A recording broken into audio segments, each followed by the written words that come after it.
Open house Saturday, November 13th, from 12 to 2 p.m. This home has so much to offer. The exterior has been freshly painted and the home features a metal roof, steel siding, along with some HardiPlank type siding. The current owner installed seamless gutters. The backyard is fully fenced.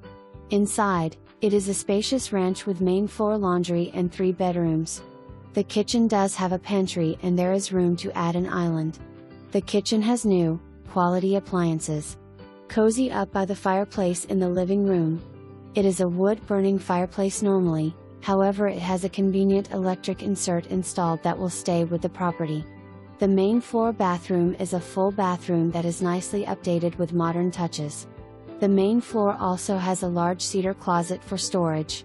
Downstairs is practically a blank slate and ready for the new owners to finish. The 3/4 bathroom is done already. There is a gas-burning fireplace in the basement. An additional bedroom